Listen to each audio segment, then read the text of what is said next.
Hello, you're welcome. You're welcome onto my channel today, and it gives me great joy to observe you are viewing this video. I'm Professor Olayinka Akanle. I'm a lecturer in the university. On this channel, I do a number of stuff, but immigration or migration is very central to what I do. I also do videos on sociology and research. But this morning, I want to drop this video. I'm making this video on migration, broadly speaking, or immigration, generally speaking. Meanwhile, if you have not subscribed to this channel, kindly go ahead and click subscribe on your screen right now to join my family of subscribers, and so that you might be alerted every time I drop new videos. This video is very important and it's very central to my heart, given the growing trend, patterns of anti-immigrant narratives and policies across the world. So there's a need for advice for immigrants and intending immigrants or migrants globally. Because perhaps some people still don't understand what is going on, or some people don't still believe that it calls for caution, generally speaking. I've been teaching, migration across the world for so long, and I've been immigrants at different points, at different time across different countries myself. And what we are seeing today is unprecedented, and it's not showing any sign of reducing or of stopping, even into the nearest future. Thus, the need for us to be able to pay close attention. And that's why this video is very important. Kindly stay till the end of this video to see so many things I'm going to be talking about. It's a dangerous time to be an immigrant, actually, across the world, even from the United States to the UK to the EU, Australia, Canada, across the world. Countries that cannot actually show openly that they are making policies and programs or narratives against immigrants are doing it so silently, so quietly. Policies are changing, visa rules are changing, requirements are changing. Even citizenship are being withdrawn from some people. Deportation is on the highest. The openness with which people narrate against immigrants, every crime today is blamed on immigrants. Jobs is no jobs, unemployment is blamed on immigrants.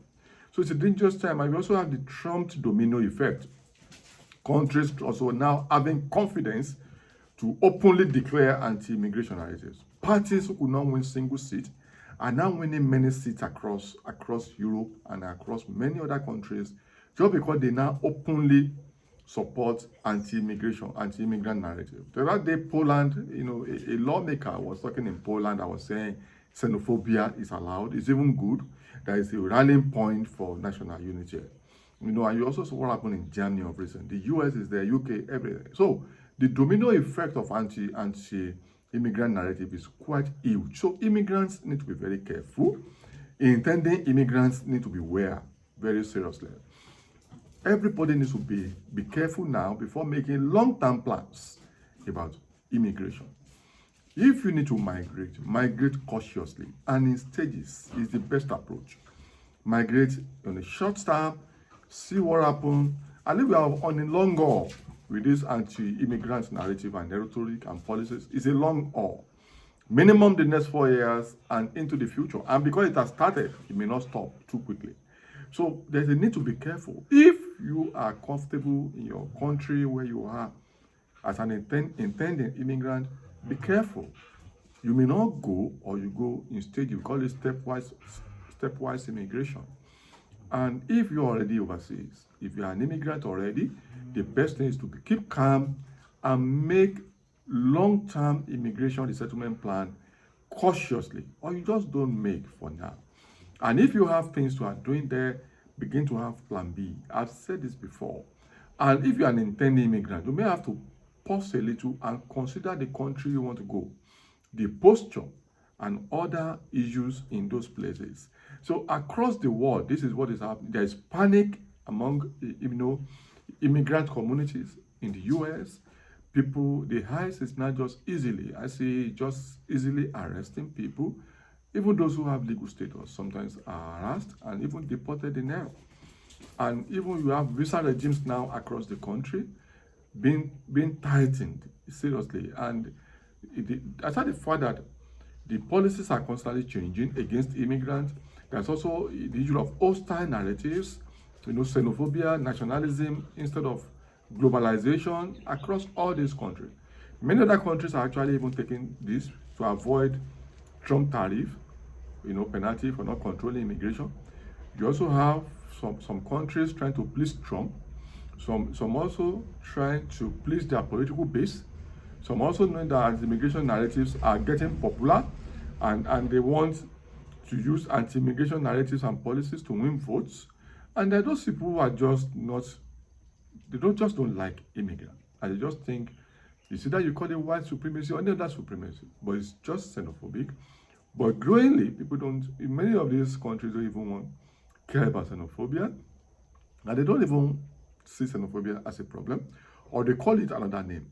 Look at it the other day, UK came up with very sweeping anti-immigration policies.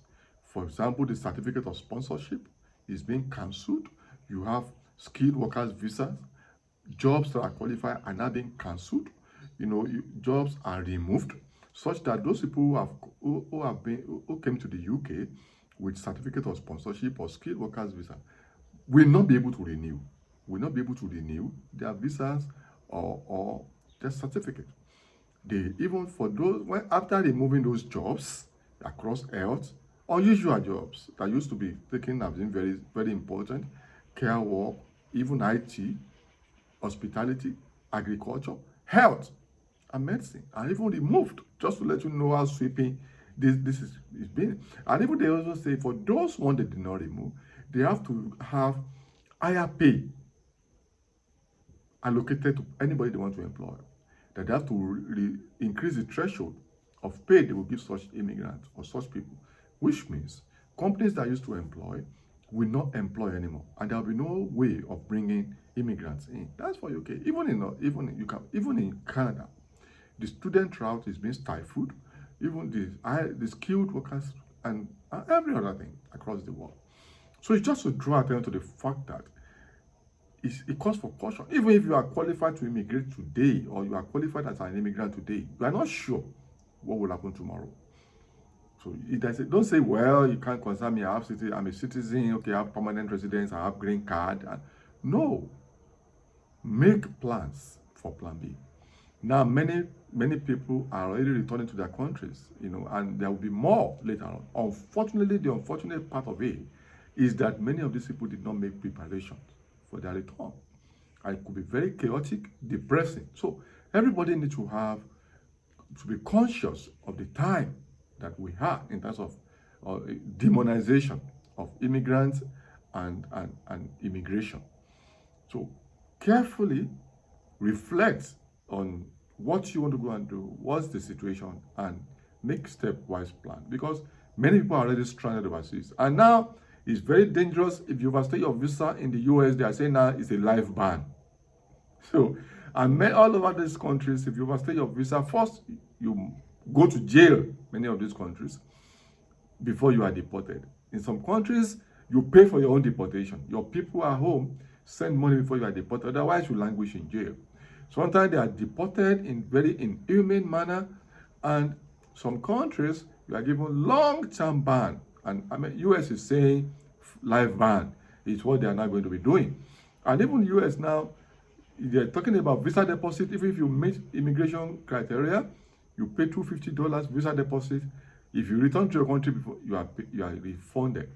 And many are frustrated. Many immigrants are stranded abroad. You may not know, including people you know. You think they are abroad, but they're already stranded. They are already frustrated. They are afraid. So these are things that must be put into consideration if you are an immigrant, whether in the United States or in the UK or in the EU or all over. It cuts across, and it's a perilous time to be immigrant. And if you want to go, count your cost very well. Is it compulsory you go overseas at this time for long term? For visit, why not? For study, why not? You can go for tourism, for holiday, for conferences, short-term visas, fine. But to be an immigrant, that is extended stay, you have to be very, very, careful. Entry visa duration is being reduced across the world, and a lot. And you see, many people are already saying these visa regimes are nothing but modern slavery. Many immigrants were attracted abroad on promises of long visa, good job, but many get there and be in the menial sector. Low skill job, far lower than their skills.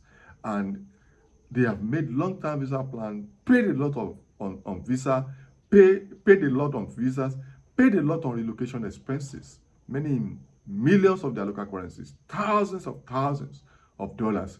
Yet they get their work in lower sector of the economy, earn pittance, barely enough to survive after paying selling all their property and their savings to immigrate to those countries. Yet those countries are saying they're no longer needed. So I think it's high time people began to look at how countries take care of their citizens and nationals to make sure they don't migrate or immigrate to other countries on perilous terms. So it's a time that everybody needs to beware and be aware that it's a perilous time for immigrants, dangerous time to migrate or immigrate into some of these countries at this time. Caution is the word.